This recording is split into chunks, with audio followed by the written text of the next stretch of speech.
You can see. So this is a little American alligator. It's not a crocodile. Okay, here we go. Here's a couple more. In fact, one of them just flew.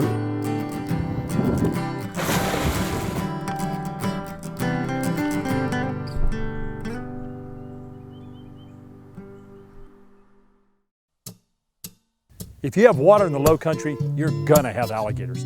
I just counted 38 right behind me. In fact, all these little bumps, they're eyes and snouts, because just a little bit of each of these alligators is above water.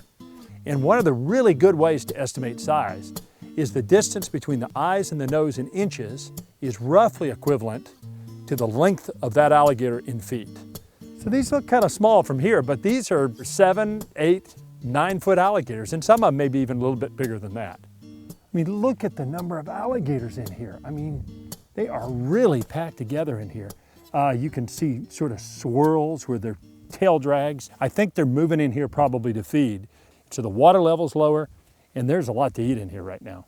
So sometimes they stack up. This is actually in an impoundment, and this used to be for growing rice. Now it's really good for management of waterfowl and all sorts of things. Of course, alligators love it. It's full of, you know, small fish and birds and all sorts of things that alligators like to eat.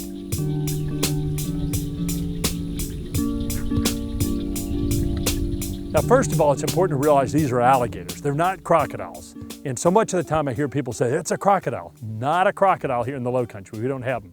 The native species is the American alligator. Alligators can live in both fresh and salt water. They spend the majority of their time in fresh water, but they do like to go into salt water to feed on all sorts of things like blue crabs and mullet and things like that. Alligators can be dangerous. If you feed an alligator, if you get too close to it, you can put yourself in harm's way. In fact, as we like to say, a fed gator is a dead gator. If alligators are fed, they may start to associate people with food. That doesn't mean that they're gonna eat somebody, but it does mean that they may expect you to throw food in the water. And that creates a really dangerous situation, not only for yourself, but for somebody else in the future. I love the fact that we share the low country with alligators. I mean, they're fascinating animals. And if we're careful with them, don't get too close, don't feed them, then we can live in harmony with them, no problem. Let's take a look at the low country's largest reptile. And a little bit later on, we're gonna show you something that, as far as we know, has never been filmed. So pretty much any freshwater pond in the low country is going to have alligators. And this is a fishing pond. And not only does this have alligators, but it has a bunch of babies right here. And I'm staying away from them a little bit. And I'm also keeping a real close eye on Mom. She's right over here.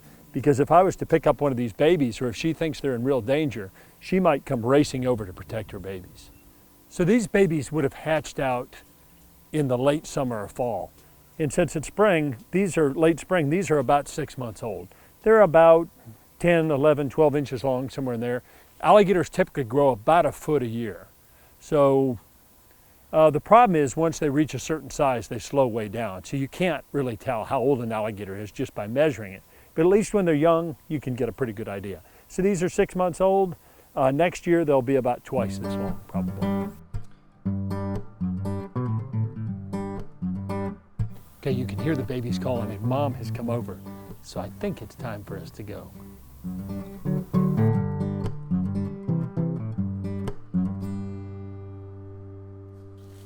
But you know, alligators don't stay small for long. And I see some suspicious swirling in this trap. And I'll bet there's an alligator in it. I've been trying to trap chicken turtles and slider turtles, but there's something a little bigger in this trap. Let's see what we got. There's some turtles, and just as I suspected. Oh, this is going to be interesting. So, not a huge alligator, but you can see he's got pretty big teeth. And I'm going to be careful getting him out of here. The sardine smell is really bad. We use sardines to trap turtles, and these sardines have been in the trap for a little while. Now, the first order of business is to get some of these turtles out of here. I'm looking for chicken turtles, but these look like they're slider turtles. Yeah, that's a big female slider. She's way too big for, I mean, it would take a really big alligator to eat a turtle this big. So this one's no problem. Let him slide back in. More slider turtles. Here's a young one. A couple more young ones. And pull these sardines out of here. Okay, now, now for the business end. See if I can slide this guy down. Even alligators this size can really bite hard. So I'm being careful about staying away from the mouth.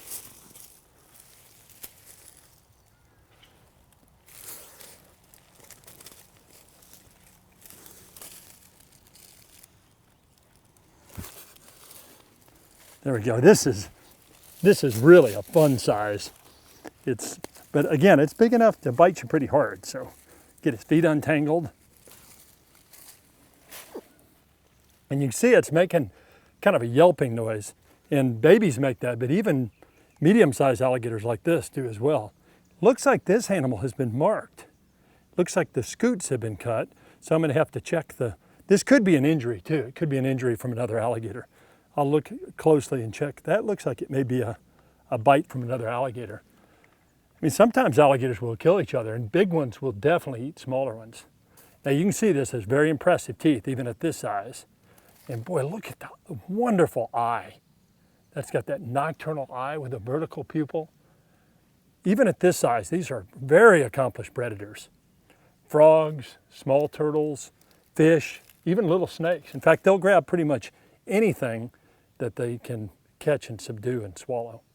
They can also tear smaller things apart so they can gulp them down. And you notice in the inside of the mouth is closed with sort of a glottis type thing that keeps the mouth shut while they're underwater. Keeps them from taking in a lot of excess water. Now at this size, mom is no longer in the picture. Mother alligators will protect their young, sometimes for a year and a half or so. This alligator is much older than that. I would suggest that this thing is probably 4 years old or something like that. Could be a little bit younger than that. You know, I'm looking at this tail. This is not a mark. I think this is an injury. This is, because I noticed the underside of the tail is pretty beat up too. So it looks like maybe this one got attacked by something when it was very young, or maybe attacked by another alligator. Now this guy's pretty tired because he's been in this turtle trap and I'm sure he's been trying to get out, probably ever since last night. Now a couple things I notice on this are, look at the leeches. You know, this is a freshwater wetland and it has a lot of leeches in it, and leeches will attach to alligators. Sometimes they're even inside. In fact, I can see some inside the mouth. But here's a leech right here. And so these attach to things. They of course suck blood, and I'm not going to let this guy stick on my hand too long. Now look at these bony plates in the back. They're called osteoderms, and these osteoderms are very sharp on the neck and very raised, probably provide some protection. But also these things are really good at helping the animal to warm up. They can bask, and these things help to disperse heat to the rest of the body. Boy, they're just beautifully adapted for what they do.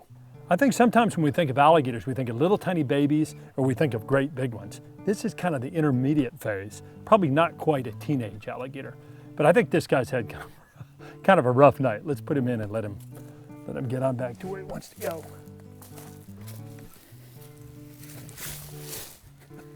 As I see, he's still got a little bit of,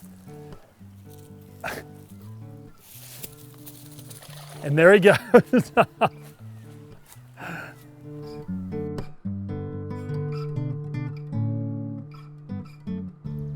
If you live in the low country, then alligators are part of the story. The trick is to figure out a way that we can live alongside alligators with a minimal amount of conflicts. Wildlife biologist Tom Murphy has been doing some research that suggests that we can condition alligators to stay away from people. Tom, welcome. Good to have you here. Tell us a little bit about the research you're doing. Well, basically, we were looking at alligator behavior and how they can habituate to the close approach of people. What we want to do is see if we can reduce that level of contact between humans and alligators. And what we've been doing is capturing and tagging and then releasing them right back to the same pond, and look at the difference in the behavior before we tagged them, before we caught them, and after we released them. And so far you've been pretty happy with your results. I mean, this is kind of stuck. I mean, they're remembering, right? Yeah, we're seeing the average distance they would tolerate an approach would be about 23 yards. After we tag them, that jumps to over 60 yards. Yeah, and that's more what we want. And that's more what a wild alligator would do in response to the approach of a human, the unconditioned alligator. So we're going to catch an alligator. How are we going to do it? Well, we're going to use these baited sets. The alligator has to come through the snare to get to the roadkill squirrel. and then It's a nice choice. Well, yeah, for baits. it's recycling. And that releases the surgical tubing, which allows the snare to be snugged around the alligator's neck. So obviously there's no alligator in this one. Can I set this one up? You can. All right, let's give this a try. Oh yeah. So it pulls that thing tight around the alligator's neck. That's and correct. It swims off with the snare, and then it can just kind of swim around in the pond around it. Yeah, you can see right now that the snare is all the way closed down just from the the release of the surgical tubing. Okay, well let's go see if we caught an alligator. All right, we'll check some other ones.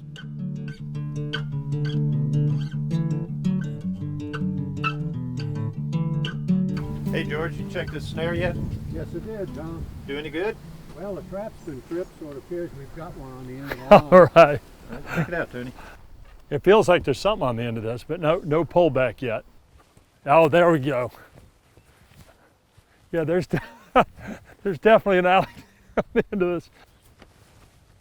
Dude, this is a nice big animal for sure. There's a chance we can get her head started out. There it is. There we go.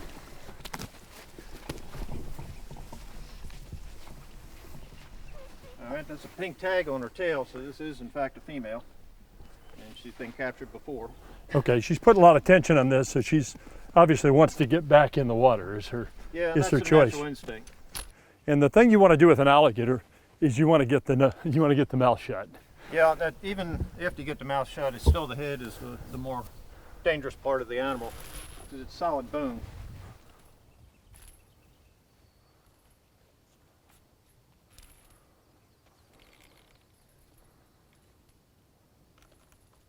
It's looking pretty good. Then we cover the eyes.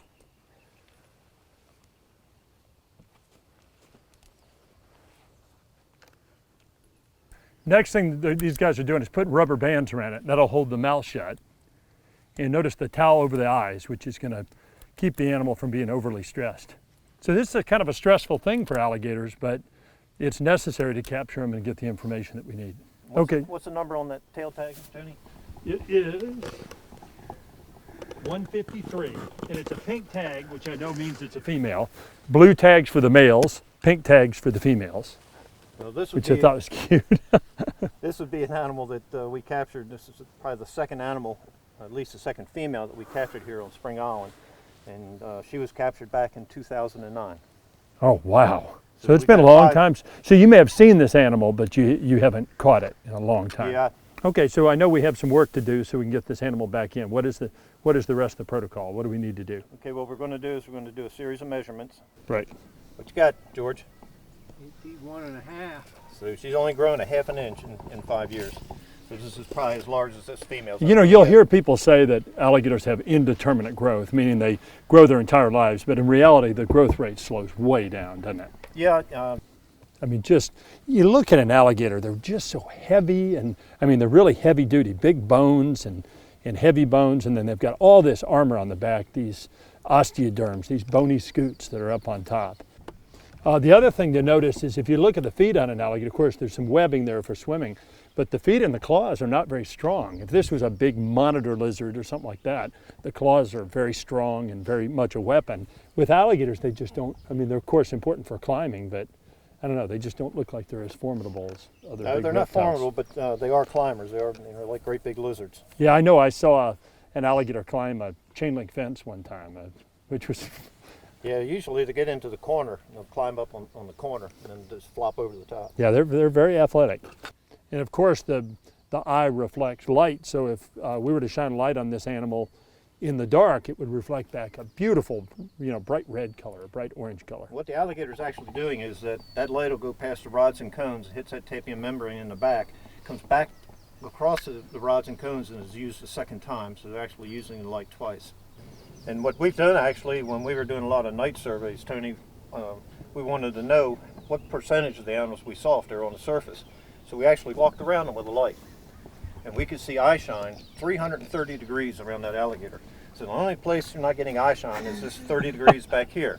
That means this animal probably can see 333 So that degrees means around. sneaking up on an alligator is a difficult It's thing to unlikely, do. yeah. You're going first.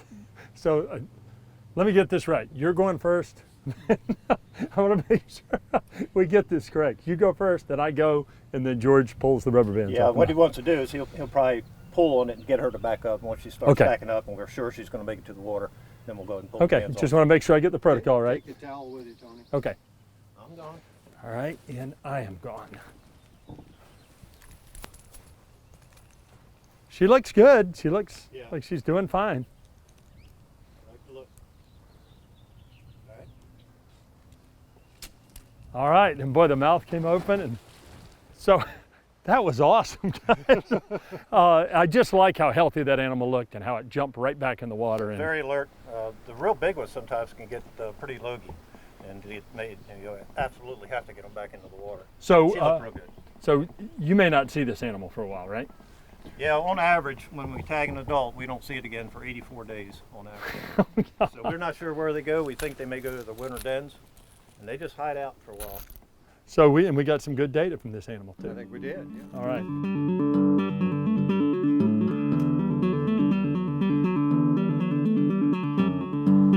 Okay, so we're going to try a different technique to see if we can catch another animal, right? Yeah, if animals are close enough to you, you can use this fishing technique where you use the treble hook not to pierce the hide, but just to guide the animal in and tire it out so that you can get a snare on it.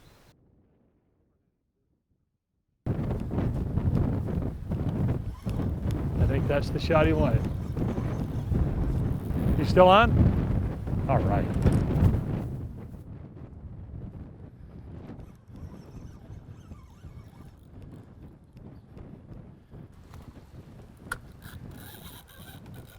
He saw that noose, didn't he?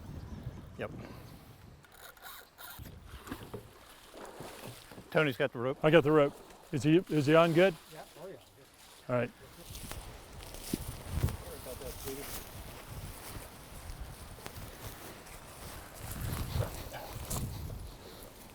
All right.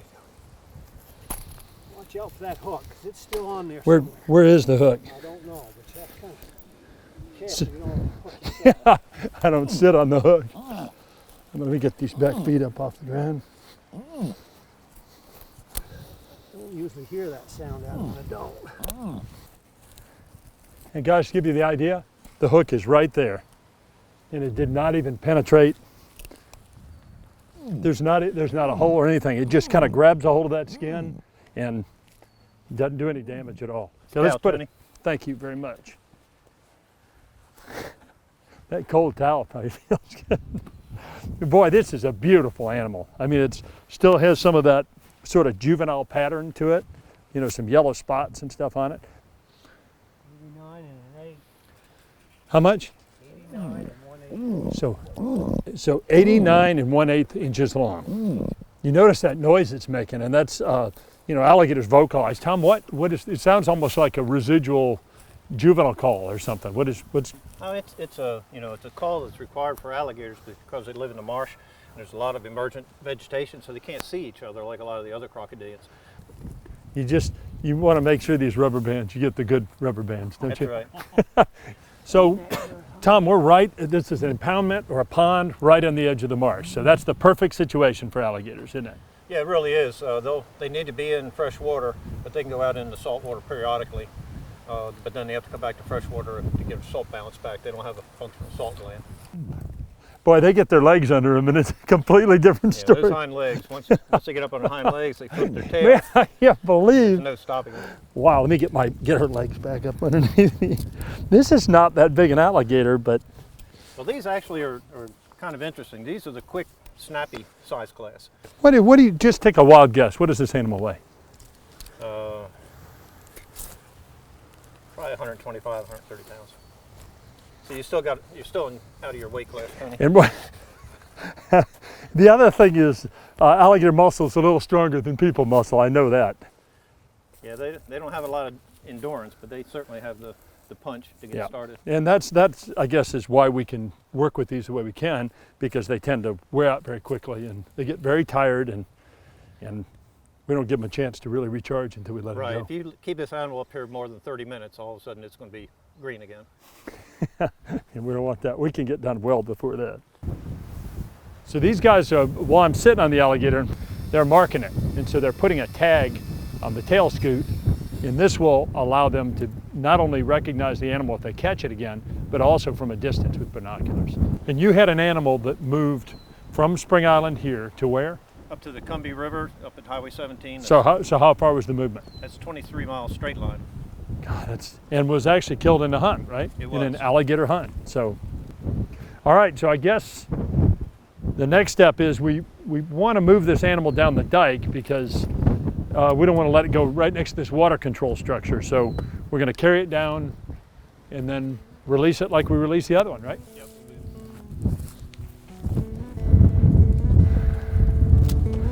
And the mouth comes open.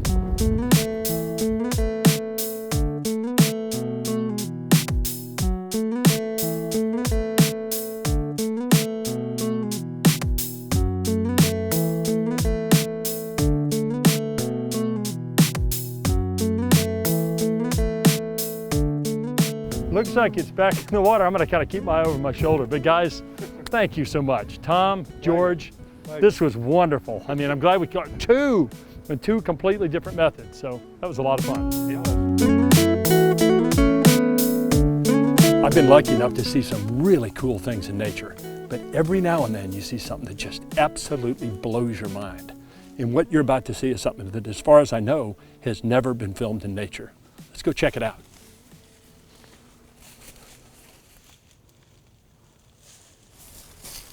Now, if you look right this way, there's an adult female alligator. And actually, it looks like she's maybe headed this way. And if you look to my left, there's a den. But what's really, really cool is right here. And this is something that I've never seen before in my life. This is a leucistic baby alligator. It's just basking right here. There's a couple others around. Tell you what, I'm gonna real carefully scoop this guy up. Watch it, Rob. And she's vocalizing a little bit. And this is one of those things that you don't want to try, because if you get too close to a baby alligator, there's a chance that the mother may be very protective. But this is an animal that, you notice there's a little bit of a pigment here. This is not amelanism, lack of dark pigment. This is, I think, leucistic, which would mean it lacks most pigment. And this is an animal that has some duckweed and stuff on the back of it.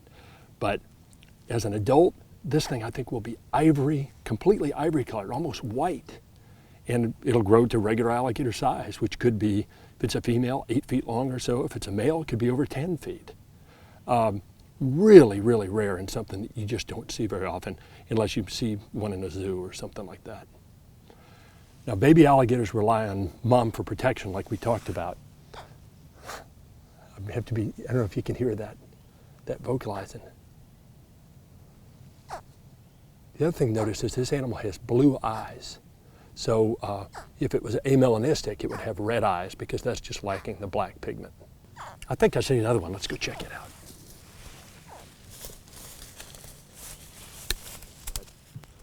There's one right here on this log, and I'm watching Mom. Right here. And this one has some duckweed on it too. I'm gonna pick this little guy up, but I'm gonna really keep an eye on Mom. And it's starting to vocalize.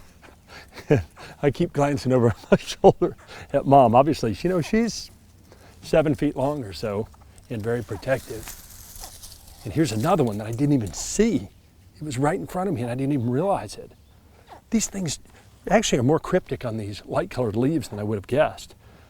But, oh man, you know, they look a little bit thin, but they've just, you hear Mom hissing over there. They just came out of the den. It's early in the year, so, you know, they probably haven't started feeding yet. The water temperature is too cool. Wow, just amazing little animals. Again, this is something that you just are never gonna see. 1 in several million probably chance of one of these things hatching out. Boy, Lowcountry of South Carolina is amazing. And every now and then you get to see something really, really special like this. Now, since this is such an incredibly rare event in nature, this South Carolina alligator research team is going to capture the mother and pull blood from her. So what they can do is pull blood, and they can get a sample that'll give them genetic information on metals, and all sorts of just incredible stuff.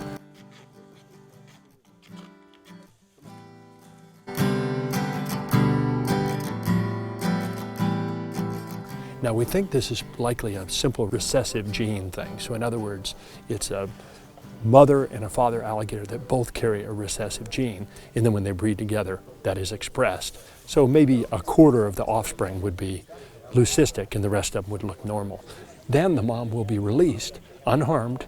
The babies are going to be taken away. This is a high profile area, and there's concern that somebody might collect them and take them away. And more than likely, even if they were to remain here and nobody found them, a great blue heron, raccoon, or some other predator would definitely get these. So I think the best bet is to remove them from here. So after they caught the mother, they were able to catch a couple normal looking hatchlings. So I thought it'd be kind of neat to compare the two. So here's a normal, this is normal coloration, wonderful cryptic pattern here. And then we'll put it in with these others, and you see there's a big difference. Now remember, these are gonna develop a much lighter kind of an ivory color as they grow, with just little bits of pigment left. Lowcountry, South Carolina, you never know what you're gonna see, but I'll tell you what, this is 1 in a million.